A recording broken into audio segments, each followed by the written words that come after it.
Ayan mga guys, umalis na yung bumili. Ito yung sinasabi kong init mga guys. Yan o. Kita mo sa tindahan pa nga lang, ano mo yung init. Kaya, yan yung ano.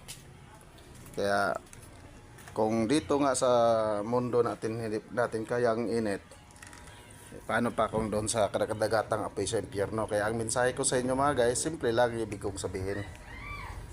Habang buhay pa tayo, habang dilat pa ang ating mga mata, at bumubuka pa ang ating mga bibig, at humihinga pa ang ating mga ilong, at nakakarinig pa ang ating tainga, at nakakita pa ang ating mga mata, at nakagalaw pa ang ating mga kamay, at nakahakbang pa ang ating mga paa.